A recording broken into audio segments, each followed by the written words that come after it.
Election is a tool or a mechanism adopted by many countries through which people choose their representative.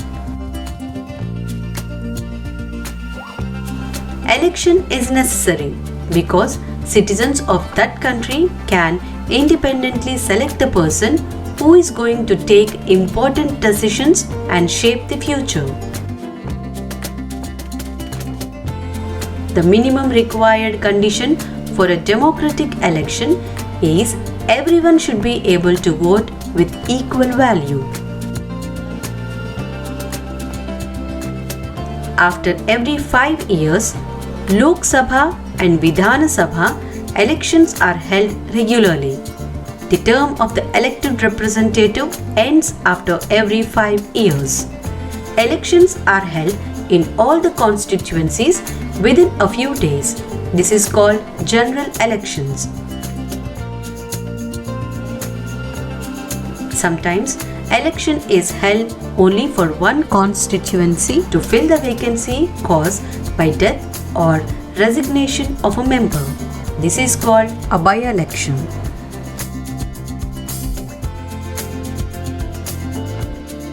The country is divided into different areas to conduct elections. These areas are called electoral constituencies. Voters elect one representative living in their area.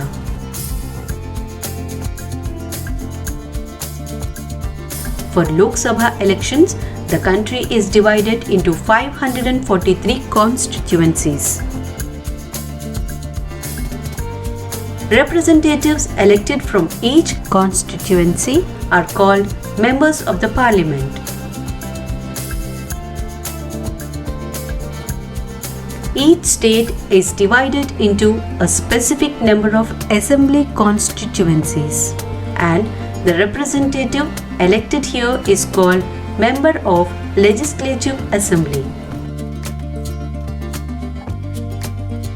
Each town or village is divided into many wards like constituencies. Each ward elects one member of the village or the urban local body.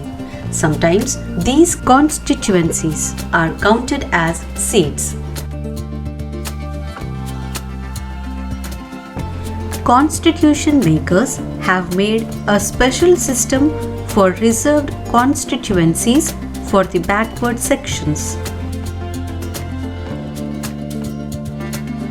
In a SC reserved constituency, only someone belonging to scheduled caste can stand for election. Similarly, only those belonging to scheduled tribes can contest an election from a constituency reserved for ST. In Lok Sabha, 84 seats are reserved for the scheduled caste and 47 seats for scheduled tribes. The reserved seats for SC and ST do not take away the legitimate share of any other social group. In various states, seats for other backward classes and for women were given in the rural and urban area. The list of those who are eligible to vote in a democratic election are prepared. This list is called the electoral roll and is commonly known as the voters list. In elections, everyone should have one vote and each vote should have equal value. Citizens who are above 18 years of age are eligible to vote. Irrespective of their religion, caste or gender, everyone is allowed to give their vote. Any citizen who wants to be a candidate need to have a minimum age of 25 years. For voting, minimum age required is 18 years. If anyone has a criminal background, then there are restrictions, but it is applicable in very extreme cases. Political parties nominate their candidate who get the party symbol and support. Those who get the party's nomination are called party ticket. According to the direction of Supreme Court, every candidate now has to make a legal declaration such as serious criminal cases, details of assets, liabilities and educational qualification. Campaigns are held so that people get a chance to get to know their prospective candidates, which will help them to understand more about their ideas and commitments they will fulfill after becoming the representative.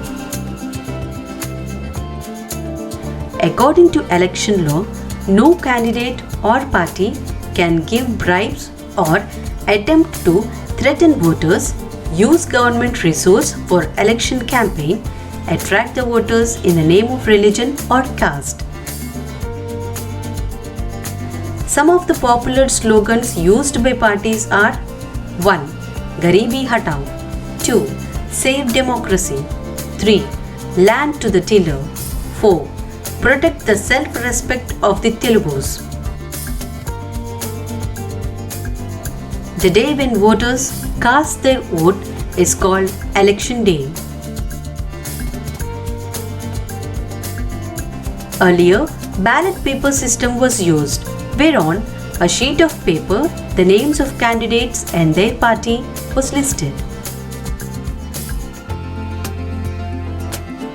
Now, electronic voting machines are used to record votes. This machine shows names of the candidate and party symbol.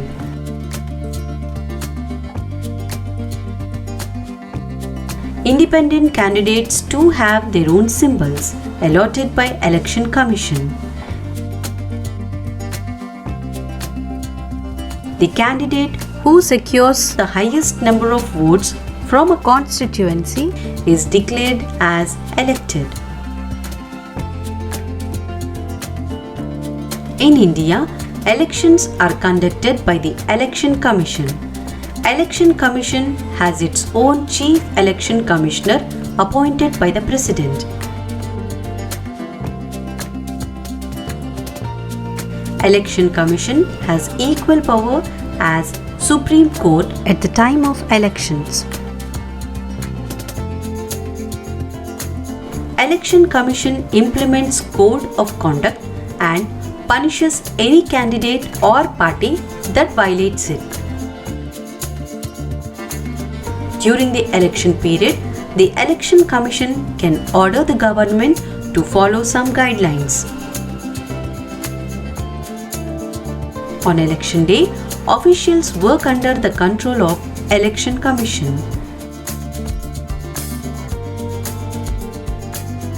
The participation of people shows us that elections are being conducted in a free and fair manner.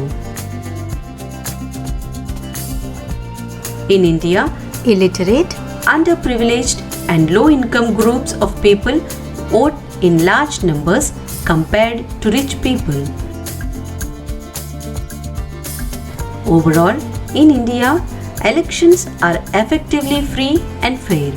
Few candidates might win purely on the basis of money and power.